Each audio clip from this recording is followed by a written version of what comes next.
नमस्कार। आर के दांगी चैनल में एक बार फिर स्वागत है आपका। आज हम बात करेंगे गेस्ट फैकल्टी के जो वेरिफिकेशन हो रहे हैं आईटीआई में, वो आईटीआई में वेरिफिकेशन कैसे करें या जिनने फॉर्म भरा है वो किस तरीके से अपना वेरिफिकेशन करवाएं ऑनलाइन। तो इस वीडियो में हम कंप्लीट प्रोसेस बताएंगे, जिसमें जो एप्लीकेंट है उनके लिए भी इसमें कैसे वेरिफिकेशन करवाना है, और जो लोग वेरिफिकेशन करेंगे गवर्नमेंट आईटीआई में वो लोग किस तरीके से वेरिफिकेशन करें। वेरिफिकेशन करने से पहले क्या क्या चीजें जरूरी है वो आप मेरे वीडियो में बने रहिए लास्ट तक। मैं वन बाई वन उन चीजों पे अभी बात करूंगा। तो सबसे पहले आपके अगर गवर्नमेंट आईटीआई अगर वेरीफाइंग है, मैं मीन्स अगर किसी एप्लीकेंट ने आपकी संस्था में कोई भी ट्रेड को चॉइस में भरा है तभी आप उसका वेरिफिकेशन करें। जैसे अगर 15 चॉइस में अगर एक चॉइस आपकी संस्था की भी उसने चुनी है तभी आप उसका वेरिफिकेशन करें।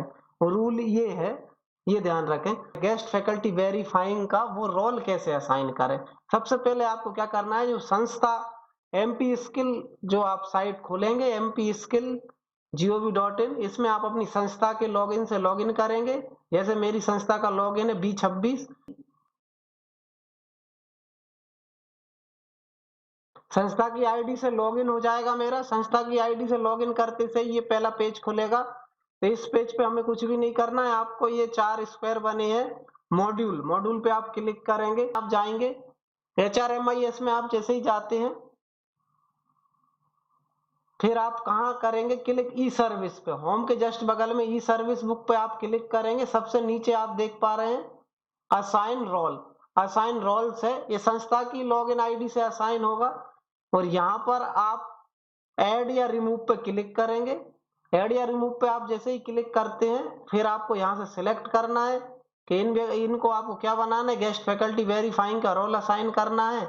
आप इधर से उसको सिलेक्ट करेंगे और ये अब गेस्ट फैकल्टी वेरीफाइंग का रोल असाइन कर दिया है। जिस भी ट्रेनिंग ऑफिसर को आप गेस्ट फैकल्टी का रोल असाइन कर लिया है। अब मैं जैसे ही मेरे को गेस्ट फैकल्टी का रोल असाइन करूंगा तो फिर से मुझे अपना लॉगिन करना पड़ेगा। अभी मैंने कहाँ लॉगिन करा था, संस्था का। अब मुझे खुद के एम्प्लॉय कोड जो है मेरा उससे, और जो मुझे एमपी स्किल का पासवर्ड दिया हुआ है वो यूज करूंगा मैं। अगर दोस्तों पासवर्ड भी अगर आप भूल जाते हैं तो पासवर्ड रीसेट भी हम कर सकते हैं।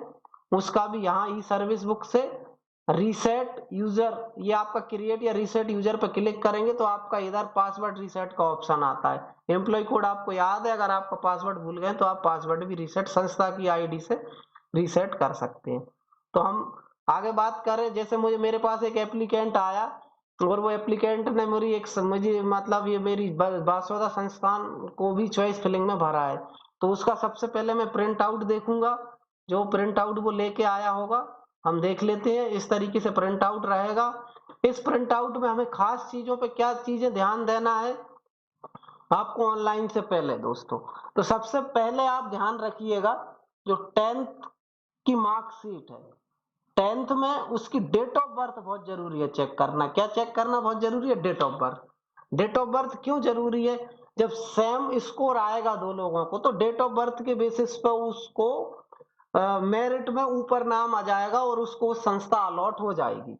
तो इसलिए हमको 10th की मार्कशीट में सबसे पहला हमारा उद्देश्य क्या है कि उसने जो फॉर्म में डेट ऑफ बर्थ भरी भरी है, ये जैसे डेट ऑफ बर्थ भरी है ये 10th की। इसके अलावा हमको 12th में ज्यादा कुछ नहीं देखना है।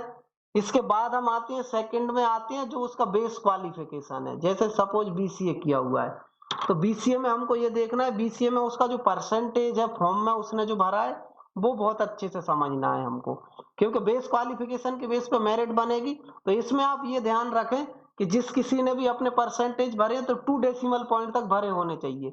मान लें 82.52 है तो यही भरा होना चाहिए। अगर 82.4 है उसका और उसने 82.6 कर दिया है तो उसका एक नंबर बढ़ जाएगा मेरिट जो बनेगी, जो फॉर्मूला है। तो जो परसेंटेज है बेस क्वालिफिकेशन का वो एग्जैक्ट हमको ध्यान रखना है। अगर देखिए 54.59 है तो ऐसा ही होना चाहिए। अगर पॉइंट के बाद उसने 59 को कुछ चेंज कर दिया, 525 को उसने 52 कर दिया तो उसका एक नंबर बढ़ जाएगा। तो ये चीज को हम रिजेक्ट कर देंगे अगर क्वालिफिकेशन में ये दिक्कत है। अब इसके बाद आ जाता है एक्सपीरियंस का। एक्सपीरियंस में आप ध्यान रखिएगा 6 महीने से ज्यादा का एक्सपीरियंस होना चाहिए। कैंडिडेट ज्यादा भर दे स्टार्ट डेट एंड डेट ज्यादा भरने से उसके 6 महीने हो जाएंगे, उसको 4 नंबर मिल जाएंगे। तो इसमें महीने का ध्यान रखिए, 6 महीने से ज्यादा का ड्यूरेशन होना चाहिए। अब हम बात करते हैं एक और चीज की। हमारा ये तो हो गया बेस क्वालिफिकेशन, जस्ट हमने चेक कर लिया। इसके अलावा आपको डोमिसाइल चेक करना है, क्योंकि ये मध्य प्रदेश के आवेदकों के लिए ही चीज आप ध्यान रखिएगा। कैटेगरी सर्टिफिकेट अच्छे से चेक करना है। जनरल का अगर नहीं है, कोई SC ST OBC EWS का है तो वो चेक करना है। इस पे भी मेरिट प्रभावित होती है इन चीजों से। जिन चीजों से मेरिट प्रभावित होती है वो हमको बहुत बारीकी से चेक करना है। ठीक है दोस्तों, ये है। अब हम देख लेते हैं और दूसरी एक और चीजें हैं, कैटेगरी है मेल फीमेल चेक कर लेना है। कभी गलती से उसने अपने आप को फीमेल भर दिया और है मेल, तो उसको सीट मिल जाती है, चॉइस फिलिंग में उसको शो होने लगता है मेल फीमेल। हम जनरली ये कुछ पॉइंट अगर हम नहीं देंगे ध्यान तो इसमें दिक्कत हो सकती है। तो अभी हम बात करते हैं, जैसे मैंने ये सब चीजें चेक कर ली है, अभी मुझे वेरिफिकेशन करना है। अब मैं वेरिफिकेशन करता हूँ सीधा गेस्ट फैकल्टी वेरिफिकेशन का रोल, तो आपको ये बटन आने लगेगी, आपकी जिसको असाइन करेंगे उसको ही आएगी।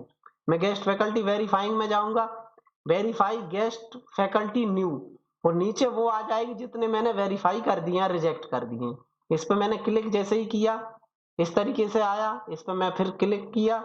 इसके बाद मुझे मेरे पास वो एक कैप्सा होगा, कैप्सा देख लेते हैं क्या है हमारा, ZTQA। ये हमने फिल किया, कंप्लीट प्रोसेस हम समझ लेंगे।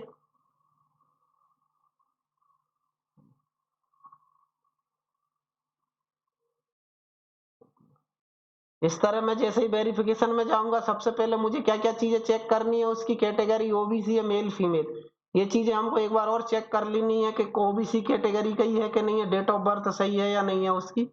फिर हम ऐसे जाएंगे रजिस्टर्ड गेस्ट फैकल्टी। अब आप देखिएगा ये जो आपके पास इस तरीके से फॉर्म पूरा खुल के आ जाएगा। ये पूरा फॉर्म जैसे ही खुल करना चाहते हैं तो रिजेक्ट लिख देंगे, एक्सेप्ट करना चाहते हैं ऑब्जेक्ट। अगर आपको कोई ऑब्जेक्शन है तो आप ऑब्जेक्शन लिख देंगे। अगर वेरीफाई कर दिया मैंने ओके, इसको मैं जैसे ही सेव करूंगा, एक्सेप्ट करने के बाद action has been submit successfully. अब मैं अगर बच्चा क्या रहेगा, जिनको हमने क्या बोलते हैं जो रजिस्ट्रेशन कराने के लिए आए हैं, उनको हम इसका एक प्रिंट भी दे सकते हैं। इस चीज को हमने लिया, इसको कंट्रोल P करेंगे स्क्रीन पर ही, हम स्क्रीन में हम इसको कंट्रोल P करने के बाद इसको छोटा साइज करके और इस चीज का हम उनको प्रिंट भी दे सकते हैं। प्रिंट पे साइन कर देंगे हम इस चीज को। तो लास्ट में ये साइन करके हम नीचे सील साइन करके वेरीफाई जो कर रहा है अपना मतलब सिग्नेचर करने के बाद इसको ओके कर देगा। और दोस्तों ये चीज जो लोग वीडियो देख रहे हैं जिनने अप्लाई किया है उन वो भी ये चीज को ध्यान रखें कि ये वाली चीज वेरिफिकेशन जो है वो अपना इस चीज का वो प्रिंट आउट ले, स्क्रीन से कंट्रोल स्क्रीन करवा के इस चीज को वेरीफाई करवा के यहाँ रिमार्क लेके और ओके करके वेरीफाइंग लिखवा के इसी को रसीद रिसिप्ट माने। वैसे अगर यहाँ से रिसिप्ट मिलने के बाद एक और चीज आप ध्यान दें, अभी जो आप यहाँ पे देखते हैं फॉर्म में, अभी देखिए वेरिफिकेशन डेट और वेरीफाइंग स्टेटस, ये दोनों चीजें अपडेट हो जाती हैं जब आप ITI से वेरीफाई करवा के आएंगे। फिर से आप अगर प्रिंट निकालेंगे अगर एप्लीकेशन का, तो यहाँ पे वेरीफाइड लिखा आ जाएगा और वेरिफिकेशन डेट लिखा हुआ आ जाएगा। ये भी चीज आप चेक कर लें अगर आप रिसिप्ट लेके नहीं आए हैं या एक्नॉलेजमेंट लेके नहीं आए। तरीके से वेरिफिकेशन करना है, मतलब गवर्नमेंट ITI कैसे किसी अपनी ITI संस्था से लॉगिन करके कैसे किसी को रोल असाइन करेगी और वो किस तरीके से वेरिफिकेशन करेगा, क्या क्या ध्यान देना है। और ये वीडियो आप जो एप्लीकेंट है वो भी ये चीज ध्यान रखें क्या क्या चीजें वेरिफिकेशन में होंगी, क्या क्या चीजें चेक की जाएंगी। ये सारी जितनी भी मैंने चेक पॉइंट बताए, इन चेक पॉइंट के लिए ओरिजिनल डॉक्यूमेंट आपको संस्था में लेके जाना होगा। और ये बार बार कमेंट्स में ये चीज आ रही है कि हमको बार बार हम के 15 कॉलेज हैं तो 15 में ही जाना पड़ेगा, तो ऐसा नहीं है। आपने जितनी चॉइस भरी हुई है उनमें से किसी एक भी इंस्टीट्यूट में जाके आपको डॉक्यूमेंट वेरिफिकेशन करा लेना है।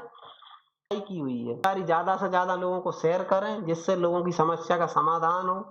और जो जो लोग वेरीफाई कर रहे हैं गेस्ट फैकल्टी के फॉर्म को, वो लोग भी ये वीडियो को ज्यादा से ज्यादा शेयर करें लोगों को। और वीडियो देखने के लिए बहुत बहुत धन्यवाद।